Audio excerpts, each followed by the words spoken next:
HSC ইংরেজিতে তুমি A+ পাবে, মডিফায়ারে 5-এ 5 পাবে যদি এই ডায়াগ্রামটা বুঝে তুমি বোর্ড প্রশ্নের সমাধান করতে পারো। সুপ্রিয় শিক্ষার্থী, আজকের ক্লাসটা যারা শেয়ার দিবে, আমাদের ফেসবুক পেজটা যারা ফলো দিবে, তারা ঢাকা বিশ্ববিদ্যালয়ের বি এবং সি ইউনিটের প্রশ্ন ব্যাংকের PDF পাবে। অবশ্যই ভিডিওটা তোমার আইডিতে শেয়ার দিতে হবে, ফেসবুক পেজটাকে ফলো দিয়ে পেজে একটা মেসেজ দাও যে ভাই আমি ভিডিওটা শেয়ার দিয়েছি, আমাকে প্রশ্ন ব্যাংকের PDF দেন, আমি দিচ্ছি। আর বোর্ড প্রশ্নের সমাধান আমরা একেবারে এই ডায়াগ্রাম দিয়ে করে দেখাবো। দেখো এখানে একটা প্রশ্নে বলা হচ্ছে we can't think of our existence, আমরা কোনোভাবেই আমাদের এই যে টিকে থাকা, আমাদের অস্তিত্ব কল্পনা করতে পারি না উইদাউট ল্যাঙ্গুয়েজ, ভাষা ছাড়া। It plays a dash important role in our life, এটা আমাদের জীবনে একটা গুরুত্বপূর্ণ ভূমিকা রাখে। আমরা যদি লাইন বাই লাইনে পুরো জিনিসটাকে যদি ভেঙে পড়াই তাহলে দেখো we can't think of our existence without language. তারপর বলা হচ্ছে it plays a dash important role in our life, এটা আমাদের জীবনে একটা গুরুত্বপূর্ণ ভূমিকা রাখে। এখন দেখো এখানে আমাদের বলা হচ্ছে ইউজ এন ইন্টেন্সিফায়ার, তার মানে আমাকে বুঝতে হবে ইন্টেন্সিফায়ারটা কি। এই যে দেখো যদি বলে ইন্টেন্সিফায়ার তাহলে ভেরি অথবা এক্সট্রিমলি বসাবো আমরা। তাহলে এখানে আমরা বলতে পারি it plays a very important role in our life, দিলেই তো হচ্ছে যে এটা আমাদের জীবনের খুব গুরুত্বপূর্ণ একটা ভূমিকা পালন করে। প্রথম প্রশ্নের উত্তর শেষ, হাফ মার্ক পেয়ে গেলা। এই যে দেখো it plays a very important role in our life. তারপরে দেখো we use language from time we wake up, তাহলে দেখো উই ইউজ ল্যাঙ্গুয়েজ, আমরা ভাষা ব্যবহার করি from the time we wake up, অর্থাৎ সকালে ঘুম থেকে উঠে ঘুমোতে যাওয়ার পর্যন্ত, অর্থাৎ সন্ধ্যা পর্যন্ত কিংবা রাত পর্যন্ত আমরা এই ভাষার ব্যবহার করি। তাহলে we use language from the time we wake up. তারপরে কখন? পোস্ট মডিফাই দ্য ভার্ব, তাহলে কোনো বাক্যে যদি বলা হয় যে পোস্ট মডিফাই দ্য ভার্ব, সেখানে একটা অ্যাডভার্ব বসাতে বলা হচ্ছে। তাহলে অ্যাডভার্বে যেহেতু আমরা শুরুতে একটা টাইমের কথা বলছি যে আমরা একেবারে ঘুম থেকে উঠে ঘুমোতে যাওয়া পর্যন্ত আমরা সাধারণত এই ইংরেজিতে বা আমরা ভাষায় কথা বলে থাকি। তাহলে এখানে আমরা কি বলবো? We use language from the time we wake up in the morning, অর্থাৎ দেখো এখানে আমরা একটা সময় বোঝাচ্ছি, ওয়েন দ্বারা যখন কোনো সময় বোঝাবে এবং ওই সময়টাকে আমরা যদি উল্লেখ করি সেটাকে অ্যাডভার্ব বলা হয়। তাহলে আমরা বলছি উই ইউজ ল্যাঙ্গুয়েজ, আমরা ভাষা ব্যবহার করি from the time we wake up in the morning, আমরা সকালে ঘুম থেকে উঠে till we go to bed at night, আমরা রাতে ঘুমোতে যাওয়ার আগ পর্যন্ত এই ভাষার ব্যবহার করে থাকি। লাইন বাই লাইন বাংলা অর্থ বুঝে কেন এখানে আমরা ইন দ্য মর্নিং দিয়েছি, অর্থ বুঝে তুমি এখানে অ্যাডভার্ব, অর্থাৎ এখানে অ্যাডভার্ব অফ টাইম, তুমি সময়টাকে ইন্ডিকেট করে দিলে তোমার প্রশ্নের উত্তর হয়ে যাচ্ছে। তারপরে দেখো we use language not only in our dash, বলছে আমরা শুধুমাত্র আমাদের অ্যাক্টিভ টাইম বা আমরা আমাদের ওয়ার্কিং টাইম, আমাদের কর্মঠ টাইম, আমরা শুধু এই টাইমটাতে যে ইংরেজি ব্যবহার করি এমন না, আমরা ঘুমিয়ে থাকলেও স্বপ্ন যে দেখি সেই স্বপ্নের মধ্যেও কিন্তু আমরা এই ল্যাঙ্গুয়েজের ব্যবহারই করি। তাহলে দেখো এখানে বলা হচ্ছে উই ইউজ ল্যাঙ্গুয়েজ, আমরা ভাষার ব্যবহার করি not only in our dash time pre modify the noun. দেখো যদি বলা হয় প্রি মডিফাই দ্য নাউন মানে একটা অ্যাডজেক্টিভ বসাতে বলছে, তাহলে আমরা বলছি we use language not only in our active time, আমরা যে শুধু জেগে থাকলে এই ভাষার ব্যবহার করি এমন না। এই যে দেখো not only in our active বা ওয়ার্কিং টাইম, আমরা যখন কাজ করি বা জেগে থাকি তখনই যে ভাষার ব্যবহার করি এমন না, but also in our dreams, আমরা যখন স্বপ্ন দেখি সেই স্বপ্নের মধ্যেও কিন্তু ভাষার ব্যবহার হয়, আমরা কাউকে কিছু জিজ্ঞেস করছি, কোথাও যাচ্ছি। তাহলে ভাষা শুধুমাত্র যে আমরা জেগে থাকলে ব্যবহার করি এমন না, আমরা ঘুমিয়ে গেলেও করি। এখানে দেখো গুরুত্বপূর্ণ একটা জিনিস হচ্ছে অ্যাডজেক্টিভ। তাহলে অ্যাডজেক্টিভটা আসলে কি? অ্যাডজেক্টিভ সাধারণত আমরা জানি যে নাউনের আগে বসে নাউনের দোষ, গুণ, অবস্থা, সংখ্যা, পরিমাণ ইত্যাদিকে প্রকাশ করে তাকে আমরা অ্যাডজেক্টিভ বলি। যেমন এই জায়গাতেও আমরা দেখেছি আমাদের এই যে অ্যাক্টিভ, এখানে অ্যাক্টিভ আওয়ার্স, এই যে দেখো অ্যাক্টিভ আওয়ার্স, তাহলে এই যে আওয়ার্স ওয়ার্ডটা হচ্ছে নাউন, তাহলে নাউনের আগে সাধারণত অ্যাক্টিভ বসে। আমরা যেমন বলি যে বিউটিফুল গার্ল, তাহলে গার্ল ওয়ার্ডটা হচ্ছে নাউন, তার একটা গুণ বোঝাচ্ছে বিউটিফুল, এটা একটা অ্যাডজেক্টিভ, সে একটা সুন্দরী মেয়ে। আবার এখানে বলা হচ্ছে অ্যাক্টিভ আওয়ার, অর্থাৎ আমাদের কর্মঠ টাইম যেটাতে আমরা কাজ করি, ওয়ার্কিং টাইম। সো এই অ্যাক্টিভ জিনিসটা হচ্ছে অ্যাডজেক্টিভ, এটা একটা অবস্থার কথা বলছে, আর আওয়ার্সটা হচ্ছে নাউন, আমাদের সময়, এই সময়ের একটা অবস্থা বোঝাচ্ছে যেহেতু, তাই এটাকে আমরা অ্যাডজেক্টিভ বলছি। এখন দেখো পরীক্ষা এইভাবে আসতে পারে হি ওয়াজ রেদার এ ডিসএগ্রিবল ম্যান, তাহলে এইখানে ডিসএগ্রিবলটা কোন ধরনের পার্টস অফ স্পিচ? এটা হচ্ছে একটা অ্যাডজেক্টিভ। কেন?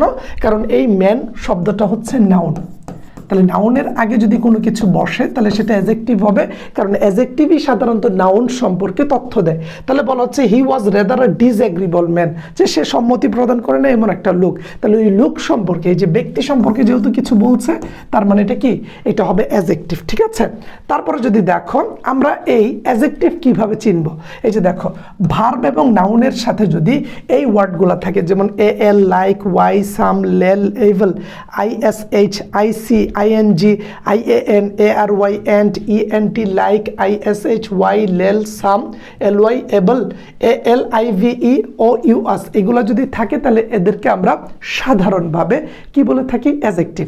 অর্থাৎ এদেরকে বলা হয় সাফিক্স। এই সাফিক্সগুলো যদি কোনো শব্দের সাথে যুক্ত থাকে শেষের দিকে, সেটাকে আমরা সাধারণত অ্যাডজেক্টিভ হিসাবে বিবেচনা করি। অনেক সময় তো আমরা কনফিউশনে পড়ে যাই যে অ্যাডজেক্টিভ বললে আমি কিভাবে সেটাকে বের করব বা তৈরি করব। এই চারটা মাথায় রাখবা এবং এটা দিয়ে কিভাবে বাক্য তৈরি হয় এই যে দেখিয়ে দিচ্ছি। ধরো ফুল, ইউজফুল, তারপর হচ্ছে তোমার তুমি যত ধরনের ফুল পাবা সেই জায়গায় তুমি হচ্ছে সাধারণত ঠান্ডা মাথায় এটাকে অ্যাডজেক্টিভ হিসাবে বিবেচনা করবা। আমরা দেখি না যে তোমার, আমরা দেখি অনেক ক্ষেত্রে এই যে দেখো ও ইউজ, যেমন ডেঞ্জারাস। আবার অনেক সময় আমরা দেখি না যে he is rather a dangerous man, সে একটা, বা ধরো পপুলার থেকে পপুলাস, পপুলাস ওইটাও কি একটা অ্যাডজেক্টিভ। আইভিই একটু আগে দেখেছি আমরা অ্যাক্টিভ, অ্যাক্টিভ। তারপর এ এল যেমন মিউজিক্যাল, আইসি আর্টিস্টিক, তারপর able desirable, L Y fatherly, some handsome, lel parallel, তারপর দেখো Y easy, less useless, ISS childish, like student like, ENT different, ANT important, ARY extraordinary, IAN Indian, ING exciting. পরীক্ষায় যদি এই ওয়ার্ডগুলোকে পাও এদেরকে তুমি adjective হিসাবে বিবেচনা করবা। এই চারটা মাথায় রেখে এই ওয়ার্ডগুলোকে একটু মাথায় রাখলে তোমার জন্য অ্যাডজেক্টিভ বোঝাটা সহজ হবে। তারপরে দেখো উই ইউজ ল্যাঙ্গুয়েজ, তারপরে বলা হচ্ছে ইনফিনিটিভ। ইনফিনিটিভ মানে কি বলতো দেখি, হ্যাঁ এক্স্যাক্টলি, ইনফিনিটিভ মানে হচ্ছে টুর পরে ভার্বের প্রেজেন্ট ফর্ম। তাহলে we use language what we feel and to say what we like ও ডিসলাইক। বলা হচ্ছে আমরা ভাষা ব্যবহার করি যা আমরা অনুভব করি, যা আমরা পছন্দ করি, যা আমরা অপছন্দ করি, সেগুলো প্রকাশ করতে। আমরা ভাষা কেন ব্যবহার করি, আমরা কি অনুভব করছি, আমার কি ভালো লাগছে, আমার কি খারাপ লাগছে, সেই জিনিসটা প্রকাশ করতে, তোমাকে আমি জানাতে সাধারণত আমরা ল্যাঙ্গুয়েজটা ব্যবহার করি। তাহলে ইনফিনিটিভ হলে আমরা কি বলতে পারি, টু পরে ভার্বের প্রেজেন্ট ফর্ম। তাহলে টু এক্সপ্রেস, এক্সপ্রেস মানে হচ্ছে প্রকাশ করা। তাহলে উই ইউজ ল্যাঙ্গুয়েজ, আমরা ভাষার ব্যবহার করি টু এক্সপ্রেস, প্রকাশ করতে, হোয়াট উই ফিল, কি আমরা অনুভব করি, অ্যান্ড হোয়াট টু সে, কি আমরা বলবো, what we like or dislike, কি আমরা পছন্দ করব বা অপছন্দ করব। সব কিছু প্রকাশের জন্য আমরা সাধারণত এই ভাষার ব্যবহার করে থাকি। যেহেতু ইনফিনিটিভ বলেছে টুর পরে ভার্বের প্রেজেন্ট ফর্ম, আর প্রকাশ বোঝাতে আমরা টু এক্সপ্রেস এই ওয়ার্ডটাকে ব্যবহার করছি। তারপরে দেখো উই অলসো ইউজ ল্যাঙ্গুয়েজ, এছাড়াও আমরা ভাষার ব্যবহার করি, আবারও বলছে post modify the noun with infinitive মানে টুর পরে ভার্বের প্রেজেন্ট ফর্ম। তাহলে we also use language to collect information, আমরা আরও ভাষার ব্যবহার করি তথ্য সংগ্রহ করতে, আবার আমরা তথ্য শেয়ার করতে। ধরো আমি আমার তথ্যটা তোমার সাথে শেয়ার করতে চাই, তাহলে এখানে টু শেয়ারও দিতে পারি, যে আমরা আরও ভাষা ব্যবহার করি টু শেয়ার আওয়ার ইনফরমেশন বা টু কালেক্ট। একটু আগে যেহেতু আমরা বলেছি যে টু এক্সপ্রেস, এক্সপ্রেস আর শেয়ার তো একই জিনিস বোঝায়, সো এই ক্ষেত্রে আমরা টু কালেক্টটা দিলে আমাদেরটা সবচেয়ে পারফেক্ট হবে। আমরা একটু আগে বলছি যে আমরা ভাষার ব্যবহার করি আমার অনুভূতি এক্সপ্রেস করতে, আবার ঠিক একইভাবে আমরা বলতে পারি we also use language to collect information, অন্যরা কি বলছে সেটা বোঝার জন্য আমরা ভাষার ব্যবহার করে থাকি। সো পরীক্ষায় কিন্তু এইভাবে আসবে।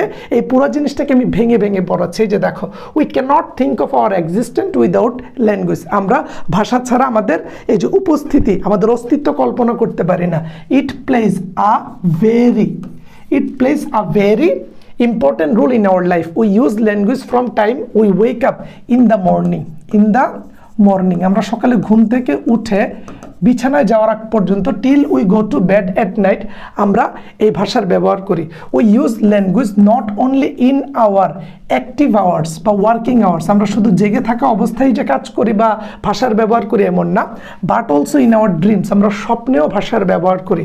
উই ইউজ ল্যাঙ্গুয়েজ কি করতে, টু এক্সপ্রেস টু এক্সপ্রেস, আমরা ভাষার ব্যবহার করি টু এক্সপ্রেস, প্রকাশ করতে, what we feel and to say what we like or dislike, আমরা কি অনুভব করছি, কি বলতে চাচ্ছি, কি পছন্দ করি, কি অপছন্দ করি, সেগুলো প্রকাশ করতে টু এক্সপ্রেস আমরা ভাষার ব্যবহার করি। We also use language to collect, আমরা আবার তথ্য সংগ্রহ করার জন্য সাধারণত এই ভাষার ব্যবহার করে থাকি। এইভাবে প্রতিটা লাইন বাই লাইন ব্যাখ্যা করে পড়লে মডিফায়ার না, ইংরেজিতে অ্যাপ্লাস পাওয়া হবে সহজ। তারপরে দেখো language is dash present in our life, তাহলে দেখো language is dash present in our life, তাহলে এখানে বলা হচ্ছে প্রি মডিফাই দ্য অ্যাডজেক্টিভ, এখানে প্রেজেন্ট হচ্ছে একটা অ্যাডজেক্টিভ, অ্যাডজেক্টিভটাকে প্রি মডিফাই করতে বলছে, অ্যাডজেক্টিভকে প্রি মডিফাই করতে বললে একটা অ্যাডভার্ব বসাইতে হয়। তাহলে আমরা কি বলি, ল্যাঙ্গুয়েজ ইজ অলওয়েজ, অলওয়েজ একটা adverb, language is always present in our life, ভাষা সর্বদা সবসময় আমাদের জীবনে উপস্থিত থাকে, ভাষা ছাড়া আমরা আমাদের জীবনকে কল্পনা করতে পারি না। এখন দেখো আমরা সাধারণত এই যে অ্যাডভার্বের পরে অ্যাডজেক্টিভ, এই যে এখানে অ্যাডজেক্টিভ ছিল, অ্যাডজেক্টিভের আগে আমরা কি বসিয়েছি, অ্যাডভার্ব। সেম টাইপের প্রশ্ন ঢাকা বিশ্ববিদ্যালয়ে এসেছিল, ডিপ্রেশন ইজ অফেন, এই যে দেখো হেরিডিটারি, তাহলে এখানে যে আমরা বলছি হেরিডিটারি, এখানে অফেনটা হচ্ছে, এই যে অফেনটা হচ্ছে আমার একটা অ্যাডভার্ব, অফেনটা হচ্ছে একটা অ্যাডভার্ব এবং এর পরের ওয়ার্ডটা হচ্ছে একটা অ্যাডজেক্টিভ। তাহলে এইগুলা থেকে কিভাবে বিশ্ববিদ্যালয়ের প্রশ্ন আসে আমি মিলিয়ে দিচ্ছি, এটার উত্তর কি হবে, এটার উত্তর হবে অ্যাডজেক্টিভ, এই হেরিডিটরি ওয়ার্ডটা হচ্ছে একটা অ্যাডজেক্টিভ, ঠিক আছে। তারপরে দেখো আমাদের একটা এইচএসসি টার্গেট প্লাস ব্যাচ আছে, যেই ব্যাচে আমরা এইভাবে বেসিক টু অ্যাডভান্স ধরে ধরে পড়াচ্ছি। আমাদের আরও টপিক আছে, আমরা এটা শেষ করছি, এর আগে আমাদের ব্যাচ সম্পর্কে বলে নিই। এই ব্যাচে যারা ক্লাস নেবেন সবাই ঢাকা বিশ্ববিদ্যালয়ের। আমাদের এই ব্যাচে আমরা বাংলা ইংরেজি আইসিটি ইবিআই কোর্স করাচ্ছি মাত্র, এই যে ইংরেজি বাংলা আইসিটি, ইতে ইংরেজি, বিতে বাংলা, ইতে আইসিটি 1800 টাকা। তুমি অন্য কোথাও ভর্তি হলে দেখবা 2500, তোমার থেকে 2500 টাকা রাখছে, 2000 টাকা রাখছে। আমরা 2500 2000 না, মাত্র 1800 টাকায় ইংরেজি বাংলা আইসিটির এ টু জেড তোমাকে শেষ করে দিব আমাদের এইচএসসি টার্গেট প্লাস ব্যাচে। এবং তুমি যদি ইংরেজি বাংলা আইসিটির সাথে গ্রুপ সাবজেক্ট পড়তে চাও, যে ভাইয়া ইংরেজি বাংলা আইসিটির পাশাপাশি আমি গ্রুপ সাবজেক্টের ক্লাস করতে চাই, সেই ক্ষেত্রে কোর্স ফির দাম পড়বে 1800 টাকা এবং গ্রুপ সাবজেক্ট 4টা, ফার্স্ট পেপার সেকেন্ড পেপার সহ 8টা, 50 টাকা করে হলে 400 টাকা। তাহলে দেখো টোটাল 2200 টাকায় তুমি এইচএসসি 26 কিংবা 27 ব্যাচের যেই হও না কেন, তোমার ফুল সিলেবাস ইংরেজি বাংলা আইসিটি, এইচএসসি 26 ব্যাচ তার এইচএসসি বোর্ড পরীক্ষার আগ পর্যন্ত, এইচএসসি 27 ব্যাচ তাদের পরীক্ষার আগ পর্যন্ত মাত্র 2200 টাকা দিয়ে সার্ভিস পাবে। এবং এইখানে আমরা একেবারে বেসিক টু অ্যাডভান্স, একেবারে বেসিক টু অ্যাডভান্স ধরে ধরে পড়াবো, এমনভাবে প্রশ্নের উত্তরগুলো শেষ করে দেওয়া হবে, তোমার আলাদা কোথাও পড়তে হবে না। এবং তোমাকে আমি গ্যারান্টি দিচ্ছি, তুমি আমাদের অলরেডি ক্লাস করেছো, তুমি আমাদের ফ্রি ক্লাসগুলো দেখো যে ভাইয়ারা যেভাবে ব্যাখ্যা করে বুঝাচ্ছে, এর বাইরে তো প্রশ্ন আসবে না, আমি তোমাকে গ্যারান্টি দিচ্ছি। তুমি আমাদের পেইড ব্যাচে যুক্ত হও, তুমি আমাদের ক্লাসগুলো করো, তোমার এইচএসসি এ প্লাস নিয়ে চিন্তা করা লাগবে না, তুমি খুব শান্ত মাথায় আমাদের ক্লাস করে এইচএসসিতে চমৎকার রেজাল্ট করতে পারবে। দেখো যারা ভর্তি হতে চাচ্ছ তারা নির্দ্বিধায় এখানে যুক্ত হতে পারো। আমরা একেবারে বেসিক টু অ্যাডভান্স ধরে ধরে সব কিছু ফেসবুক সিক্রেট গ্রুপে লাইভে ক্লাস নিব, পরীক্ষা নিব, সাজেশন দিব এবং আমাদের ওয়েবসাইটে ক্লাসগুলো সাজানো থাকবে। তুমি কোনো ক্লাস মিস করলে বা না বুঝতে পারলে পরবর্তীতে যতবার ইচ্ছা ততবার ক্লাসগুলো দেখে নিতে পারবে। সো এই ব্যাচ সম্পর্কে বিস্তারিত জানতে আমাদের ফেসবুক পেজে SMS করো, আমি নাম্বার দিয়ে দিচ্ছি, আমার ফোন নাম্বারটা, এই ফোন নাম্বারে তুমি কল দাও বা হোয়াটসঅ্যাপে SMS করে আমাদের সাথে কথা বলে ভর্তি হও। অনলাইনে যার কাছেই ভর্তি হবা তাদের ফ্রি ক্লাসগুলো দেখো, ফ্রি ক্লাস যদি ভাল লাগে, যদি সুন্দর করে বোঝান, ওনার কাছে ভর্তি হও, কোনো আপত্তি নেই। বাট আমি বলবো যেখানেই ভর্তি হও না কেন আমাদের মতো একটু ফ্রি ক্লাসগুলো দেখবা, ইংরেজি Bangla ICT, accounting, marketing, management, finance. আমাদের এখানে কিন্তু মানবিকের গ্রুপ সাবজেক্ট সব পড়ানো হবে, ইতিহাস, ইসলামের ইতিহাস, যুক্তিবিদ্যা, সমাজবিজ্ঞান, সমাজকর্ম, কিংবা তুমি দেখবা হচ্ছে পৌরনীতি, অর্থনীতি, ইসলাম শিক্ষা, কৃষি শিক্ষা, ভূগোল, যা যা আছে সব কিছু পড়ানো হবে। সো তুমি আমাদের ফ্রি ক্লাস দেখো এবং অন্যদের ফ্রি ক্লাস দেখে ভর্তি হও, বাবা মায়ের কষ্টের টাকা ভালো করে পরখ করে যাচাই বাছাই করে ভর্তি হও, তুমি আমাদের ক্লাস দেখো। দেখো বলা হচ্ছে it is an dash part of our life, বলা হচ্ছে এটা আমাদের জীবনের একটা গুরুত্বপূর্ণ অংশ। তাহলে পার্ট ওয়ার্ডটা নাউন, তাহলে বলা হচ্ছে নাউনকে pre modify the noun, pre modify the noun মানে একটা অ্যাডজেক্টিভ বসাইতে বলছে। তাহলে এখানে আছে পার্ট, আমরা বলতে পারি it is an important part, এটা আমাদের আমাদের জীবনের একটা গুরুত্বপূর্ণ অংশ। It is an important part of our life, এটা আমাদের জীবনের অত্যন্ত গুরুত্বপূর্ণ একটা অংশ। ঠান্ডা মাথায় দেখো, it is an important part of our life. As an dash nation, একটা স্বাধীন জাতি হিসাবে, নেশন ওয়ার্ডটা হচ্ছে নাউন, তাহলে নাউনের আগে প্রি মডিফাই দ্য নাউন মানে আমাদেরকে একটা অ্যাডজেক্টিভ বসাইতে হবে। সো এই ক্ষেত্রে আমরা কি বলবো, as a dash nation, as a independent nation. এই যে দেখো, অ্যাজ অ্যান ইন্ডিপেন্ডেন্ট, এই যে দেখো ইন্ডিপেন্ডেন্ট নেশন, স্বাধীন জাতি হিসাবে, we also have a language. আমরা এতক্ষণ ভাষা নিয়ে কথা বলছিলাম, এখন বলছি স্বাধীন রাষ্ট্র বা ভাষা মানে জাতি হিসাবে আমাদেরও একটা ভাষা আছে, আমরা বাঙালিদেরও একটা ভাষা আছে। But we had to struggle, আমাদের কঠোর পরিশ্রম করতে হয়েছে two establish the right of our language. Right মানে কি, অধিকার। কিন্তু আমাদের এই ভাষার অধিকার প্রতিষ্ঠা করতে অনেক বেশি পরিশ্রম করতে হয়েছে। স্টাবলিশ মানে প্রতিষ্ঠা করা, স্ট্রাগল মানে কি, স্ট্রাগল মানে পরিশ্রম, কঠোর পরিশ্রম বোঝাতে পোস্ট মডিফাই দ্য ভার্ব বলা হচ্ছে। তাহলে পোস্ট মডিফাই দ্য ভার্ব বললে একটা অ্যাডভার্ব বসাইতে হবে, এইখানে তুমি একটা অ্যাডভার্ব বসাবা। তাহলে আমরা কি বলতে পারি যে but we had to struggle hard, আমাদেরকে কঠোর পরিশ্রম করতে হয়েছে two establish the right of our language, আমাদের এই ভাষার অধিকার প্রতিষ্ঠা করার জন্য। মেনি ড্যাশ সন্স, তাহলে দেখো এখানে মেনি, এখানে সন্সটা হচ্ছে আমাদের নাউন। তাহলে নাউনের আগে যদি নাউনকে মডিফাই করতে বলে সেটা সাধারণত adjective, pre modify the noun মানে একটা অ্যাডজেক্টিভ বসাবো। মেনি ড্যাশ সন্স, তাহলে আমরা বলতে পারি না অনেক সাহসী ছেলেরা, মেনি ব্রেভ সন্স স্যাক্রিফাইসড, তারা উৎসর্গ করেছে দেয়ার লাইফস, তাদের জীবন, ফর দ্য ল্যাঙ্গুয়েজ। অনেক সাহসী ছেলেরা তাদের জীবনকে উৎসর্গ করেছে এই তোমার মাতৃভাষার জন্য। এই যে দেখো, many brave sons sacrifice their lives for the language, এই ভাষার জন্য বাঙালি অনেক ছেলেরা, অনেক সাহসী ছেলেরা জীবন দিয়েছিল। সো এইভাবে আমরা এই যে ব্রেভ সন্স, ঠান্ডা মাথায় তুমি যখন ধরে ধরে পড়বা তোমার জন্য কিন্তু এইচএসসি বোর্ড পরীক্ষায় ভালো রেজাল্ট করা সহজ। দেখো এখানে একটা প্রশ্ন আছে, বলা হচ্ছে Russell is not only talented but also handsome. Russell শুধুমাত্র মেধাবী না, সে সুদর্শনও। তাহলে এই যে ট্যালেন্টেড, এটা রাসেলের একটা গুণ। রাসেলকে বলা হচ্ছে সে শুধুমাত্র মেধাবী না, সে হ্যান্ডসাম, সুদর্শনও। কি, সে সুদর্শন। তাহলে কারো গুণের কথা বুঝালে সেটাকে আমরা সাধারণত অ্যাডজেক্টিভ বলি। তাহলে এখানের দুইটা ওয়ার্ডই অ্যাডজেক্টিভ। এই প্রশ্নটা ঢাকা বিশ্ববিদ্যালয়ে এসেছিল। তাহলে দেখো এই যে পুরো বোর্ড প্রশ্নটাকে আমি ভেঙে চুরে বুঝিয়ে দিয়েছি উইথ বাংলা ট্রান্সলেশন। এইভাবে এইচএসসি বোর্ড পরীক্ষার 50টা মডিফায়ার, 50টা সেন্টেন্স কানেক্টর, 50টা আর্টিকেল, 50টা প্রিপোজিশন, 50টা রাইট ফর্ম অফ ভার্ব, 50টা নেরেশন, এইভাবে ফার্স্ট পেপারের ক্লাস আমরা যদি আইসিটি, বাংলা, তোমার যে সাবজেক্টগুলো আছে group subject, accounting, marketing, management, ইতিহাস, অর্থনীতি, যুক্তিবিদ্যা, পৌরনীতি, তারপর ইসলামের ইতিহাস, এগুলো যদি আমরা ভেঙে চুরে একবার বুঝায় দেই, তোমার কিন্তু আলাদা করে পড়তে হবে না, আমাদের সাজেশন থাকবে। সো আমাদের এই পেইড ব্যাচে তুমি যুক্ত হতে পারো, সবচেয়ে ভালো আউটপুট পাবা। দেখো বাংলা ইংরেজি আইসিটিতে ভর্তি হলে কিন্তু ডিসকাউন্টে 1800 টাকায় ভর্তি হতে পারছো। তুমি যদি এর সাথে গ্রুপ সাবজেক্টে যুক্ত হও, ইবিএর সাথে যদি গ্রুপ সাবজেক্ট কেনো, আর 400 টাকা দিলেই তুমি গ্রুপ সাবজেক্টের ক্লাস করতে পারছো মাত্র 2200 টাকায়। এখন ধরো তুমি বললা যে ভাই আমার ইবিআই লাগবে না, আমি শুধু গ্রুপ সাবজেক্ট করব মানবিকের, তাহলে 1250 টাকা লাগবে শুধু মানবিকের গ্রুপ সাবজেক্টের ক্লাস করতে। তুমি যদি বলো যে ভাই আমার ইবিআই দরকার নাই, আমি শুধু ব্যবসায়ের গ্রুপ সাবজেক্ট করব, 1250 টাকা লাগবে।